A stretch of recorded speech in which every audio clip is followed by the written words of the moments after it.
तू ही रे माझा मितवा या मालिकेच्या आजच्या भागामध्ये इथे आता अर्णवच्या कॉफीमध्ये गुंगीचं औषध मिक्स केल्यामुळे अर्णवला चक्कर यायला सुरुवात होते.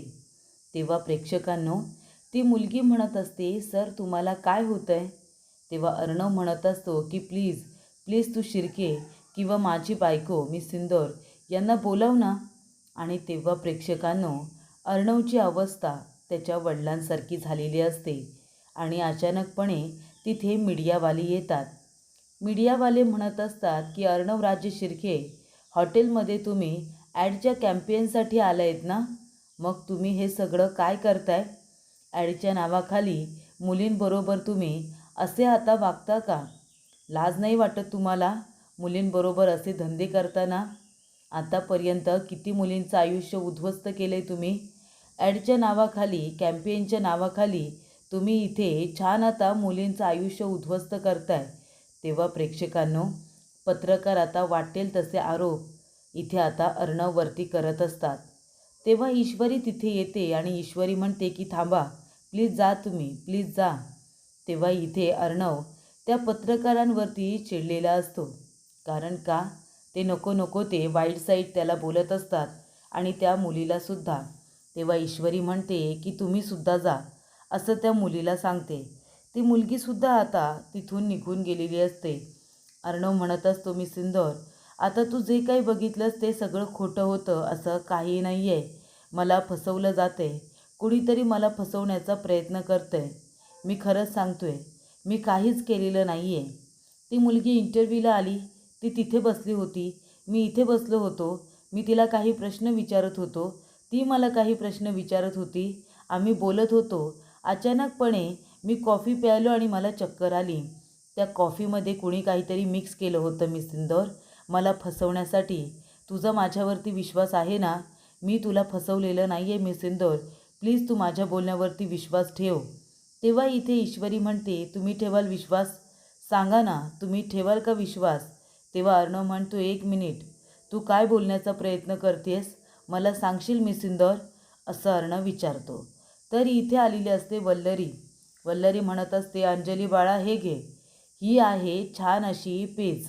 म्हणजे इथे ज्या बायकांची डिलिव्हरी झालेली असते ना, त्या बायकांसाठी ही पेज असते. तू पी, तुला खरंच खूप बरं वाटेल. खास मी तुझ्यासाठी बनवली आहे. तेव्हा अंजली म्हणते, मामी अगं तू कशाला स्वतःला इतका त्रास करून घेतेस? अगं नाही केलीस तरीसुद्धा चालेल. तेव्हा वल्लरी म्हणते, असं कसं? अगं मी नाही करणार तर कोण करणार तुझ्यासाठी? आई तर बिचाऱ्या आता थकल्या, त्यांचं वय झाले आता, त्या इतका वेळ उभं राहून काही बनवू शकणार नाही. आणि ती ईश्वरीचं तर काय? ईश्वरी मॅडम आता घरामध्ये कुठे आहेत? ईश्वरी फॅब्रिकसाठी इथे आता मॉडेल ह्या सिलेक्ट करायच्या आहेत ना, त्या कॅम्पेनसाठी. अर्णव तर गेला आहे, पण ईश्वरीसुद्धा आता गेले. मला तर वाटतं ईश्वरी आणि अर्णव हे दोघे जण आहेत ना, फक्त एकमेकांचा विचार करतात, बाकी कुणाचाही नाही.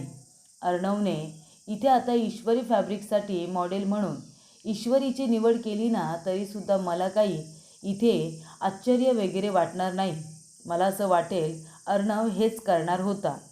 तेव्हा इथे लगेचच राकेश तिचं सगळं बोलणं ऐकून घेतो आणि म्हणतो, अहो तुम्ही मॉडेलचं सोडा, मी तर म्हणतो की तुम्ही तुमचा विचार करा आणि तुमच्या मुलाचा. तुम्ही तुमच्या मुलासाठी एखादी मॉडेल का नाही बघत? तेव्हा वल्लरी म्हणते, म्हणजे?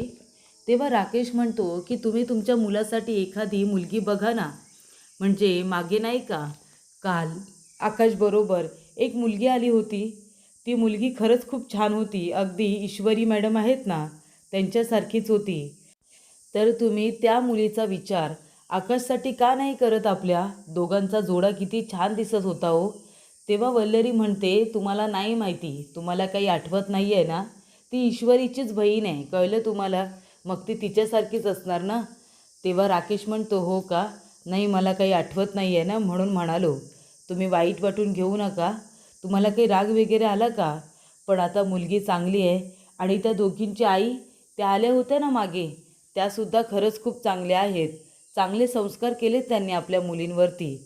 तेव्हा इथे आता वल्लरी म्हणते, जावई बापू तुम्हाला काही माहिती नाही ना, तर उगाच बोलू नका. तेव्हा इथे राकेश म्हणतो, अंजली मॅडम, माझं काही चुकलं का हो? मामी रागावून निघून गेल्या. मुलगी चांगली आहे म्हणून म्हणालो, मग त्यांना इतका राग का आला? तेव्हा अंजली म्हणते, अहो आपल्या मामीला आहे ना त्या ईश्वरीचा आणि नम्रताचा खूप राग येतो. त्यांचा विषय तिच्यासमोर काढत जाऊ नका, तिला नाही आवडत. तेव्हा इथे राकेश म्हणतो, हो का? नाही, मला कल्पना नव्हती. तेव्हा इथे अर्णव म्हणत असतो, मी सिंदूर, तो फोटो वगैरे आहे ना ते सगळं खोटं आहे. प्लीज तू माझं समजून घे, मी काही चुकीचं केलेलं नाही आहे.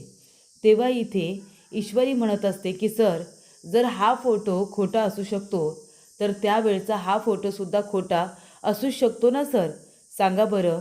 तेव्हा इथे रमाकांत काका आणि सुप्रियाचा फोटो, अर्णव आणि त्या मुलीचा फोटो दोन्हीही सारखेच असतात. पण अर्णव म्हणत असतो की तसं काही नाही आहे. तेव्हा ईश्वरी म्हणते, सर बोला ना, आता हा फोटो बघितल्यानंतर तुम्हाला काय म्हणायचं आहे? तुम्हाला जसं कुणीतरी फसवू शकतं असं तुम्हाला वाटतंय, तर त्यावेळेला तुमच्या बाबांना कुणीतरी फसवलं नसेल का? तेव्हा इथे ईश्वरी म्हणते, ठेवायला विश्वास तयार आहात का? तरच मी तुमच्या फोटोवरती सुद्धा विश्वास ठेवेल. तेव्हा इथे अर्णव म्हणत असतो, मी सिंदूर, हे सगळं काय आहे? तेव्हा ईश्वरी म्हणते, सर तुम्हाला फक्त चुकीची जाणीव करून द्यायची होती. तेवढ्यातच तिथे सुप्रिया आलेली असते. सुप्रिया येत्यानी म्हणते, अर्णव, आता जे काही घडलं ना इथे, तेव्हासुद्धा त्या हॉटेलमध्ये फक्त आणि फक्त तेच घडलं होतं. एक गरीब घरातली प्रामाणिक मुलगी एका ठिकाणी एक सज्जन उद्योगपती यांच्याबरोबर काही चुकीचं करत नव्हती, तर ती इंटरव्ह्यूला गेली होती. आणि इंटरव्ह्यूला गेल्यानंतर त्यांच्यासोबतसुद्धा त्या सज्जन माणसासोबतसुद्धा तेच घडलं जे तुमच्याबरोबर आत्ता घडलं अर्णव. आम्हालासुद्धा असंच फसवलं गेलं. मी फक्त त्यांना आधार दिला होता. त्या रूममध्ये जे काही घडलं ते फक्त आम्हाला दोघांनाच माहिती आहे. लोकांनी आमच्यावरती नको नको ते आरोप केले, आमची बदनामी केली. आमची इतकी बदनामी केली की दोघांचं आयुष्य उद्ध्वस्त झालं. पण त्या हॉटेलमध्ये त्या रूममध्ये नक्की काय घडलं होतं हे फक्त आम्हाला दोघांना माहिती होतं. काहीही चुकीचं घडलं नव्हतं. जे इथे तुमच्याबरोबर घडलं तेच तिथे घडलं होतं. त्यानंतर ईश्वरी आता जायला निघते. सुप्रिया तर लगेचच गेलेली असते. ईश्वरी म्हणते की सर, ही गोळी घ्या. तुमचं डोकं दुखत असेल तर ही गोळी घेतल्यानंतर तुम्हाला बरं वाटेल. आणि काळजी करू नका, जे काही घडलं ते मीच घडून आणलं होतं. पत्रकार वगैरे, ती मुलगी, सगळं काही खोटं होतं. त्यामुळे इथे आता ईश्वरी जात असताना अर्णव म्हणतो, मी सिंदूर, प्लीज थांब. तू बोललीस, तू हे जे काही केलंस आणि तू आता लगेच निघूनसुद्धा जातेस, याचा काय परिणाम होईल याचा विचारसुद्धा नाही केलास तू. पण जे केलंस ते बरोबर केलंस. माझ्यासारख्या माणसाचे डोळे उघडण्यासाठी तू जे काही हे केलंस ना ते योग्यच होतं. आपण दोघेजणं मिळून तुझ्या आईला, इथे आता बदनाम करणाऱ्या माणसाला आणि माझ्या आईचं आयुष्य उद्ध्वस्त करणाऱ्या त्या व्यक्तीला आपण दोघेजणं मिळून शोधून काढू. तू काळजी करू नको. तेव्हा ईश्वरीला खूप आनंद होतो. ती अर्णवला मिठी मारते. वल्लरी विचार करत असते की त्या ईश्वरीने रमाकांतला बघितलं असेल. तिने जर रमाकांतला शोधून काढलं ना तर माझं काही खरं नाही. सगळेजण हळूहळू ती ईश्वरी रमाकांतला पकडल्यानंतर हळूहळू माझ्यापर्यंत पोचेल. जे काही घडलं ते सगळं मीच घडून आणलं होतं हे तिला कळेल. तेव्हा मामा तिथे येतात. मामा म्हणतात, काय गं वल्लरी, काय झालं? कसला इतका विचार करतेस? तेव्हा इथे आता वल्लरी म्हणत असते की रमाकांतचा विचार करत होते. तेव्हा मामा म्हणतात, एक मिनिट, रमाकांतचा विचार करू नकोस आणि तो विषय या घरामध्ये काढू नकोस, अर्णवला नाही आवडत. तेव्हा वल्लरी म्हणते, अच्छा, म्हणजे आता मी काय विचार करायचा आणि कसा विचार करायचा हे सुद्धा आता अर्णव ठरवणार का? तेव्हा मामा म्हणतात, हे बघ, कुणी काय ठरवत नाही आहे, पण तुला सगळं काही माहिती आहे, काय माहिती नाही अशी वागू नकोस. या घरामध्ये रमाकांतचा विषय काढल्यानंतर अर्णवला राग येतो. रमाकांत अचानकपणे अर्णव आणि अंजलीला सोडून निघून गेला होता. आधी सात्विका गेली आणि नंतर तो. त्यामुळे अंजली आणि अर्णव यांनी काय दिवस बघितलेत हे तुला चांगलंच माहिती आहे. त्याचबरोबर त्या उदयकांतने त्यांचं घर हडपलं, त्यांना घरातून हाकलून दिलं. या सगळ्याचा अंजली अर्णवच्या मनावरती खोलवर परिणाम झाला आहे. त्यामुळे रमाकांतचा विषय काढून उगाच अर्णवला त्रास देऊ नकोस. तेव्हा वल्लरी म्हणत असते, काही झालं तरी रमाकांत ईश्वरीला भेटता कामा नये, अगदी काही झालं तरीसुद्धा. तर इथे ईश्वरी आणि अर्णव दोघेजणं आता बाहेर आलेले असतात. सोफ्यावरती सुप्रिया ही बसलेली असते आणि ती खूप जास्त उदास असते. ईश्वरीने अर्णवला छान समजावून सांगितलेलं असतं की एखादी व्यक्ती निर्दोष आहे, पण ती निर्दोष असल्याचे पुरावे आपल्याकडे नसतील तर ती गुन्हेगार ठरत नाही. ती व्यक्ती गुन्हेगार ठरत नाही म्हणजे आपल्याकडे पुरावे नाही आहेत म्हणून आपण निर्दोष व्यक्तीला गुन्हेगार ठरवू शकत नाही. हे ईश्वरी छान पद्धतीने अर्णवला समजावून सांगते. तेव्हा अर्णव तिथे येतो आणि म्हणत असतो, हे बघा, तुम्ही जे काही आता केलं ना ते करणं गरजेचं होतं. माझे डोळे खरंच उघडले. मी तुम्हाला चुकीचं समजलो. त्या फोटोवरती फक्त विश्वास ठेवला, पण त्यावेळेला सुद्धा असंच काहीतरी घडलं असेल याची जाणीव मला आता होते. जेव्हा मी स्वतः त्या सिच्युएशनमध्ये अडकलो तेव्हा मला कळतंय की कोणीतरी फसवण्यासाठी असं करू शकतं. तुम्ही काळजी करू नका. तुम्ही निर्दोष असल्याचे पुरावे आपण सगळेजण मिळून आता शोधू. कळते ना तुम्हाला मिसेस? आणि तो आता अण्णावानी बोलत असतो ना, मिसेस देसाई. पुन्हा तो म्हणतो सॉरी आणि तो म्हणतो की आई. अर्णव पहिल्यांदा इथे सुप्रियाला आई अशी हाक मारतो. आधी तो काकू म्हणायचा, पण आता गैरसमज दूर झाल्यामुळे तो स्वतःच्या मनाने सुप्रियाला आई अशी हाक मारतो. तर इथे सगळेजण जेवायला बसलेले असतात आणि तेव्हा तिथे आकाश येतो. आकाश आल्यानंतर म्हणतो की आजी, मला तुझ्याशी थोडंसं बोलायचं आहे. तेव्हा इथे मामा म्हणतात, काय रे आकाश, काय बोलायचं आहे का एवढं? आणि सगळ्या जगाचं टेन्शन तुलाच आहे. असा चेहरा का केला आहेस तू? जे काही आहे ते बेधडकपणे बोल ना. बोल, तुझ्या मनात काय चाललं आहे ते. तेव्हा तो म्हणत असतो की आजी, ते माझ्या आणि नम्रताच्या लग्नाचं. तेव्हा वल्लरी म्हणते, आकाश, तुला किती वेळा सांगितलं आहे, हे बघ, जोपर्यंत घरातले प्रॉब्लेम्स थांबत नाही तोपर्यंत लग्नाचा विचार करायचा नाही. कळते का तुला? तेव्हा आकाश म्हणत असतो, अगं, घरातले प्रॉब्लेम्स कधी संपणार आहेत? आणि घरामध्ये प्रॉब्लेम्स आहेत म्हणून आम्ही दोघांनी लग्न का नाही करायचं? आम्हाला जर लग्न करायचं आहे तर आम्ही करू ना. अजून किती दिवस आम्ही वाट बघायची आहे? आणि कधी घरातले प्रॉब्लेम संपणार आहेत सांग ना तू मम्मा. तेव्हा ती म्हणत असते, अरे बाबा, लग्न करायचं म्हटल्यानंतर घरातला उत्साह चांगला असावा लागतो. सगळेजण एका वेगळ्या उत्साहामध्ये हवे असतात.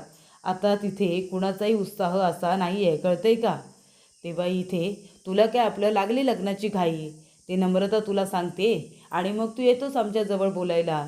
तुलासुद्धा इतकी लग्नाची का घाई आहे ना, मला कळत नाही आहे. तेव्हा इथे दोघांमध्ये वाद सुरू होणार. तेवढ्यात मामा म्हणतात की वल्लरी, लग्नाला आलेल्या मुलाबरोबर या भाषेत बोलायचं नाही. तो नीट बोलतोय ना, मग त्याच्याशी नीटच बोलायचं. तेव्हा इथे आजी म्हणत असते, आकाश, तू बरोबर बोलतोयस बाळा. तुमची एंगेजमेंट झाली आहे, अजूनपर्यंत लग्नाचा विचारसुद्धा कोणी केलेला नाही आहे. त्यामुळे नम्रता किंवा तिच्या घरचे लोक बोलतच असतील. पण बाळा, कसं आहे ना, लग्न हे काही सारखं सारखं होत नाही. लग्न हे एकदाच होतं. आता तू बघतोयस ना अंजली कशी वागते, त्याचबरोबर जावई बापूंची याददाश्त गेली. घरातलं वातावरण थोडंसं गढूळच आहे. तुझं लग्न धूमधडाक्यात आम्हाला करायचं आहे, त्यामुळे थोडासा फक्त आम्हाला वेळ दे. एकदा का सगळं निवडलं की आपण तुझं लग्न नम्रताबरोबर एकदम छान पद्धतीने लावून देऊ. आकाश आता विचार करत असतो की नम्रताला कसं सांगू की आपलं लग्न सध्या तरी होणार नाही आहे. तिला खूप जास्त वाईट वाटेल, तिला राग येईल. तो विचार करत असताना मामा तिथे येतात. मामा म्हणत असतात, आकाश, काय झालं, कसला विचार करतोयस? इथे एका बाजूला तुझं कुटुंब आहे आणि एका बाजूला तू ज्या मुलीवरती जीवापाड प्रेम करतोस ती मुलगी आहे. आणि तुला दोघांनासुद्धा दुखवायचं नाही आहे. तुला दोघांनासुद्धा सांभाळून घ्यायचं आहे. पण आता तुझी तारेवरची कसरत सुरू आहे, बरोबर ना? कोणाला समजवायचं, कोण दुखावलं जाईल, आणि तुला दोघांची काळजी घ्यायची आहे. हे बघ आकाश, तू जे काही करशील ते चांगलंच करशील, कारण का तू माझा मुलगा आहेस. त्यामुळे घाबरायची गरज नाही. आणि जे बोलायचं आहे ना, बिंदास बोलायचं. काय होईल ते होईल. समोरच्याचं मन दुखवेल असं तर तू कधी बोलणारच नाही आहेस. मग मनामध्ये साठवून का ठेवायचं? जे काही आहे ते बेधडकपणे बोलून मोकळं व्हायचं. तर इथे अर्णव ईश्वरीला बाहेर घेऊन जात असतो. ईश्वरी म्हणते, सर, अहो, तुम्ही कुठे घेऊन जाताय मला? हा नेहमीचा रस्ता नाही आहे. तेव्हा अर्णव म्हणतो, मी सिंदोर, मी तुला एका ठिकाणी घेऊन जातोय. आज मी तुला ट्रीट देतोय, ट्रीट. तेव्हा ईश्वरी म्हणते, काय ट्रीट? अहो पण सर, कशाला? म्हणजे तुम्ही एखाद्या महागड्या हॉटेलमध्ये मला घेऊन जाल आणि तिथे मला जेवायला द्याल, बरोबर ना? त्यापेक्षा घरी चला, मी तुम्हाला माझ्या हातचे इंदोरी पदार्थ बनवून खायला घालते, मस्त मस्त. चला. तेव्हा अर्णव म्हणतो, तू थोडा वेळ फक्त शांत बसणार आहेस का? जरा थोडंसं गप्प बस. त्यासाठी ना मी ही पट्टी आणली. तेव्हा ईश्वरी म्हणते, सर आता मी बडबड करते म्हणून माझं तोंड बंद करायला ही पट्टी आणलीत की काय? तेव्हा अर्णव म्हणतो, मी सिंदूर ही तोंडाला नाही बांधणार आहे, तुझ्या डोळ्यांना बांधणार आहे. थोडा वेळ तुझ्या डोळ्याला ही पट्टी असू दे. त्यानंतर इथे आता वल्लरी आलेली असते. ती बाळाला खेळवत असते आणि तेवढ्यातच तिथे मामासुद्धा आलेले असतात. तेव्हा आजी काय म्हणत असते की अविनाश, अरे मी काय म्हणत होते, आपल्याला बाळाचं बारसं छान पद्धतीने करायचं आहे. तेव्हा मामा म्हणतात, अरे वा, बाळाचं बारसं किती चांगली गोष्ट आहे. याने जरा घरामध्ये उत्साह येईल सगळ्यांना, नाही का? नाहीतर सतत त्याने घराला इथे आपल्या कुणाची नजर लागली काय माहिती, सतत भांड्याला भांडं आणि त्याचबरोबर घरामध्ये वाद होत आहेत, नाही का? तेव्हा अंजली म्हणते, मामा अरे इथे कुणाला हौस तर नाही आहे ना मुद्दामून वाद उकरून काढायची, भांडण करायची. सगळेजण तसे वागतात म्हणून बोलावं लागतं. तेव्हा इथे आजी म्हणते, अरे गप्प बसा तुम्ही दोघेजणं, बाळाचं बारसं आहे, कुणी भांडायचं नाही आहे, कळलं ना?